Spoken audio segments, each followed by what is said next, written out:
Hello friends and families, welcome to my new vlog. अभी है morning का समय और हम लोग कर रहे हैं ब्रेकफास्ट।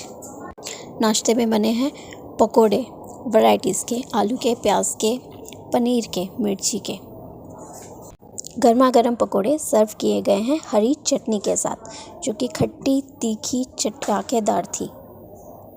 इतना टेस्टी सा नाश्ता करने के बाद आज हम रेस्ट डे बनाने वाले हैं। आज हम फुल डे ओनली रेस्ट करेंगे।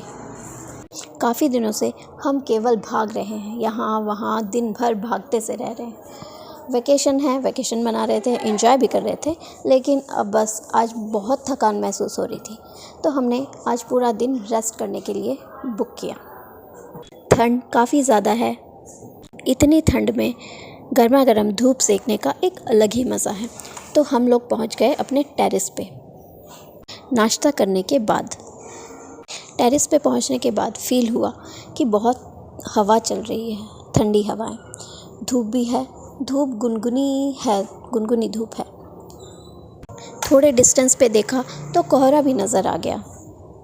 थोड़ी देर धूप सेकने के बाद मन ने सोचा कि उनके टेरेस के अपर पोर्शन में जाया जाए और वहाँ से गुड़गांव का व्यू लिया जाए, देखिए कैसा आता है। और ये देखिए, फटाफट से सोचते ही मैं ऊपर चढ़ गई और ये देखिए व्यू। हमारे टेरेस के अपर पार्ट जो है वो 8 फ्लोर के पोर्शन में आता है, वो 8 फ्लोर पे आता है और टेरेस जो है वो 7 फ्लोर पे आता है। हमारे 8 फ्लोर से गुड़गांव का व्यू कुछ इस तरह का आ रहा था। देखिए, दूर तक थोड़ा कोहरा तो नज़र आ रहा है और ठंड भी काफ़ी ज़्यादा थी। टेरेस के अपर पोर्शन में जाने के लिए कुछ इस तरह के स्टेयर्स लगे हुए थे। ये लोहे के स्टेयर्स थे और फिक्स थे।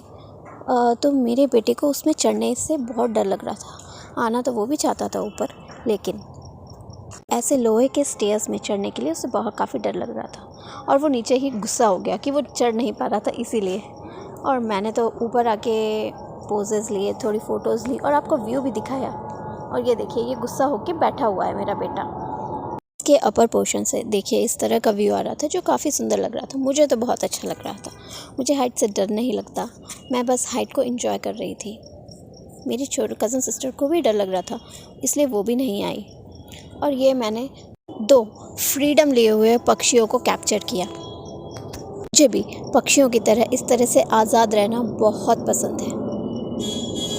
और टेरेस पे ही 2 से 3 घंटे बिताने के बाद हम नीचे आ जाते हैं।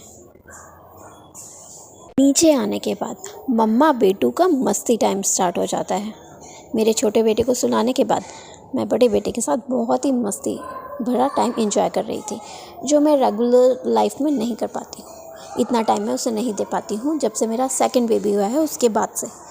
तो बस उसी को अपना टाइम दे रही हूँ और अपनी लाइफ को एंजॉय कर रही हूँ। ये देखिए, फिर से हमारी मामा बेटू का मस्ती टाइम स्टार्ट। वो कह रहा था कि वो उसे इस तरह की डांस पार्टी करनी है, तो मैंने सोचा उसे घर पे ही इस तरह की पार्टी करा दी जाए और मस्ती में किसी तरह की कोई कमी ना की जाए। मस्ती टाइम कंप्लीट होने के बाद यहाँ पे एक बहुत रिलैक्स्ड डिनर लिया गया। हमने लिया बहुत ही हल्का और अच्छा डिनर लिया हमने। और यहाँ पे मेरे छोटे बेटे और मासी की मस्ती चालू हो गई। फुल इन्होंने नाइट के 2 से 3 घंटे स्पेंड किए साथ में। इतने समय के बाद हम लोग सब मिले हैं, साथ में हैं, और बहुत कम ही इस तरह से हम सब लोग मिल पाते हैं। तो इस तरह का मस्ती टाइम तो बनता है। हमारी वेकेशन के भी अब लास्ट 1 to 2 डेज़ बचे हैं और उन डेज़ को एंजॉय करने के लिए बने रहिए हमारे व्लॉग्स में। मिलते हैं आपसे अगले व्लॉग में। Bye bye, take care.